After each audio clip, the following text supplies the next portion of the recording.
Like when I speak of the jet and like a musical aspect. Greetings, peace. My name is Dequi Keone Siddiqui. I work on behalf of U.S. held political prisoners and prisoners of war with the Northeast Political Prisoner Coalition in the People's Republic of Brooklyn. And I am a real activist. If the trees could talk to me, they would say, you should stand up strong with it every day. No matter what. Thank you for joining us for another episode of The Real Activist. We're here with Dequi Keone Siddiqui, correct? Keone Siddiqui. Keone Siddiqui. Now, anybody who knows me from the radio knows that I butcher names all the time, so I got close that time.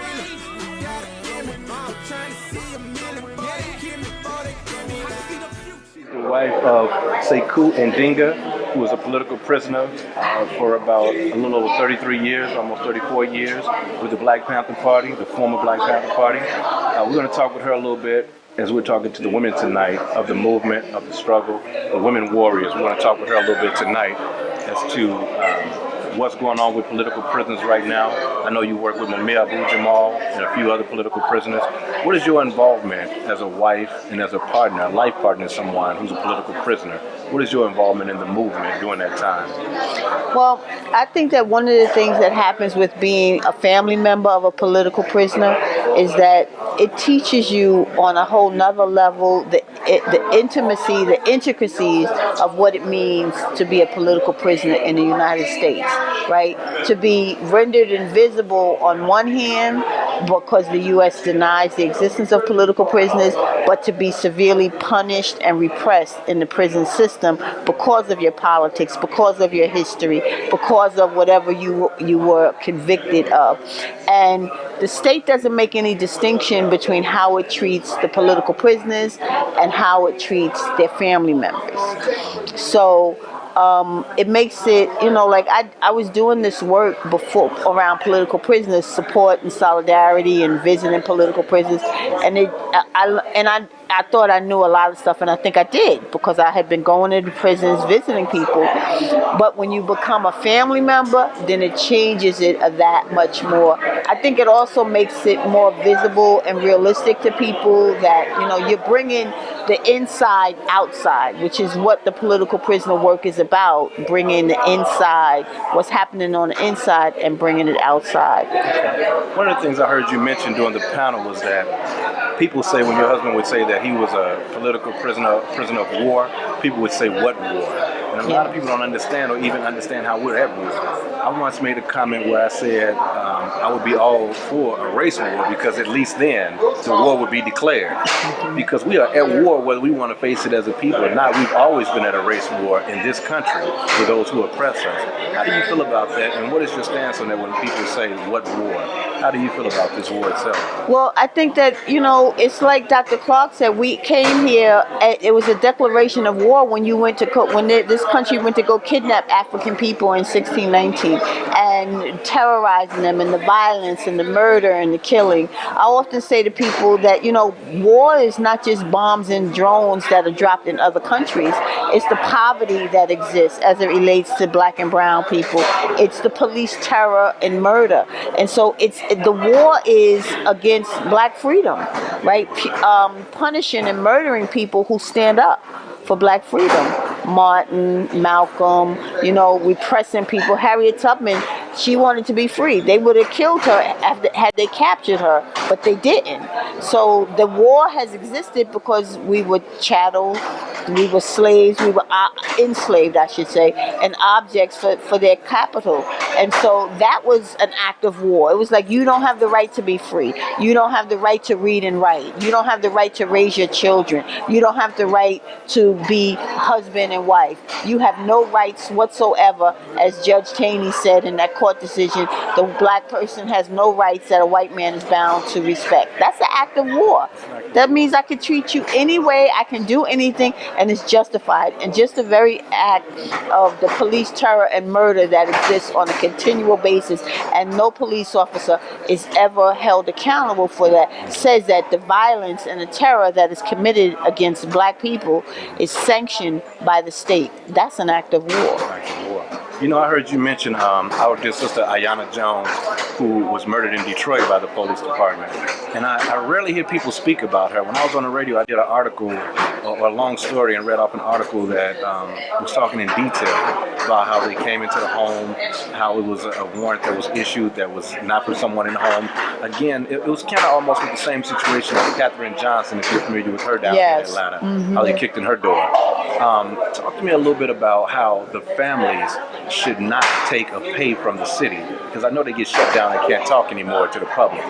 If you'd have took that money, or if Pam Apka would have took that money, some of these sisters who have stood on the front lines, if you'd have took that money, as you all mentioned earlier, even with Kamau being offered money by the government to turn it aside to Shakur, if you would have taken that money, we wouldn't be sitting here today educating our people and pushing this movement forward. What do you say to those families who take the money from the government to be shut up and to be shut down?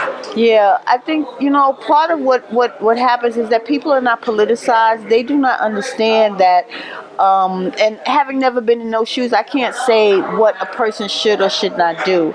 But what I do know is that when people are not politicized, to understand that this is a way of co-opting. This is a way of silencing your message, right? Because it's always a part of the agreement that you're not supposed to talk and you cannot condemn the system. So very often, and except for a few people, like Erica Garner, she spoke very, very critically and uncompromisingly about the system that murdered her father, right? I don't know if she got money or not, right? But most people, when they get the money, it is like, you can't talk about this, you shouldn't say this, it's not an act of rape.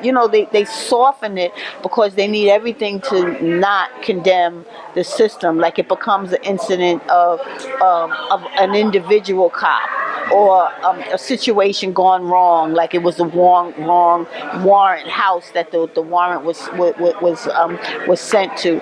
But it's systemic, right. And the co-opting of the truth about the oppression that Black people live under, African people live under in this system, has been co-opted by people who then get paid, whether it's in job titles, whether it's in book publications, whether it's with radio shows, whether it's with some prestige, or in this case you're saying money. It's everything to soften the condemnation and the challenging of this system.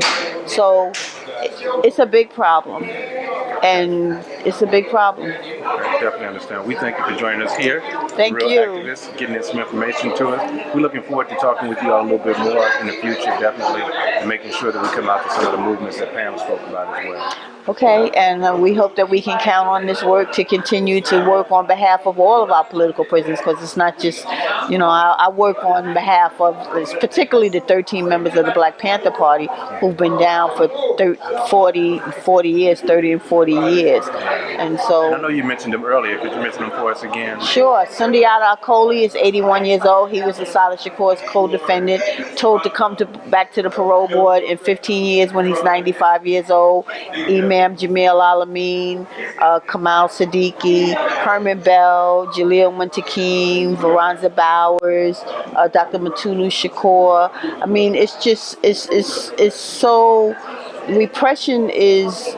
They crushed the Black Panther Party because they could not see it survive. Because what would happen if a nation of young people were joining organizations like the Black Panther Party, as opposed to glorifying the capitalism and the nihilism that exists in our community and the self-hatred. So the Black Panther Party was dangerous to the status quo, and as the FBI and J. Edgar Hoover said, they had to be stopped. They had to be crushed at all costs. And so they're in prison now for that reason. And so we say free them all, but we also work to really bring attention to them, because people don't know that. Because when you talk about the silence of Black resistance, radical revolutionary Black resistance has occurred in the last 50 years. Thank you very much for joining us. Thank you, brother. Thank you.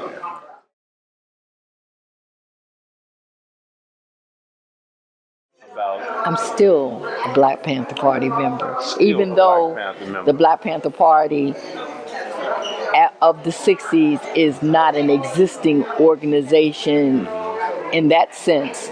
but I'm on the board of director of the commemorative committee. You know, and once a Panther, always a Panther. So I am Nana Queer Enum Oyemi Nirmiche. I am an original member of the Black Panther Party, and I am a real activist. There's a new Black Panther Party, and I've heard some of the former members say there can't be a new Black Panther Party because there's an old party, like we're still here. Yeah, we're still here. You can't just say, you know, and I understand the younger, you know, zeal of the younger brothers wanting to take up the mantle and do different things. How do you, as a Black Panther member, feel about anybody trying to carry on the legacy of the Black Panther Party? You think it's a possible thing to do? No, I think that it's a good thing to do. But in reference to the new Black Panther Party, the new Black Panther Party is not a replica of... They're not the Black Panther Party. I have a problem with when the brothers and sisters are still down out of this country, you know, and when everything that's done in the name of Black Panther can affect them. I have an issue with anybody who wants to call themselves something new to what already has been. Every generation should be able to identify what they do, how they do it, you know, in their own time. You know, they need to call themselves whatever it is they want to call themselves, but they're not new. The 10-point platform program of the Black Panther Party, the original Black Panther Party, has very little in common with the 10 points of whatever they are. So they're not actually doing, you know, what we were doing and following through and carrying forward what we're doing. They are a new organization, and it just doesn't have anything to do. The two don't have anything to do with each other. One doesn't have anything to do with the other, because I know you all, you know, the Black Panther Party started, you know, the breakfast programs, you know, as we spoke about earlier, the free health programs that people are participating in now, the lunch programs. It's like those were all different things that were started by the Black Panther Party, and this government was forced to have to put those things in place because of an organization that was doing that. There wasn't a rich organization, wasn't some philanthropist putting money behind it or anything like that. It was something by the people. So I definitely understand the differentiation between the two organizations.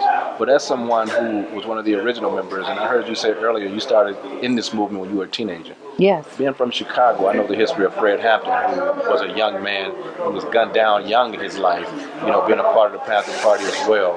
How do you feel when you see young people saying that they're a part of something like the Panther Party, but not supporting the political prisoners who are still behind enemy lines right now, such as Baranza Bowers, Matula Shakur, Mumia Abu Jamal, and so many others? What do you say to those young people about where to start to take up the mantle? First, write the prisoners. Write them and ask them what their needs are. That's what the Panther Party did when we were formed in our early formative years. We went to the community and we asked the community, what are your needs? And that's how we came up with the breakfast program. That's how we came up with the bus to prison program, how we came up with the sickle cell anemia, you know, testing, free health clinics, free clothing drives. We came up with that because we went to the community and asked the community, what is it that you need? What is it that you want us to help assist you with? So we serve the people. And that's what I would say for young people. If you want to do something that's going to help the political prisoners, write them and ask them, what is it that they need? They will tell you what they need. There's legal stuff that needs to be done. And there's things that they need to help them, assist them in just surviving in their commissary, things like that.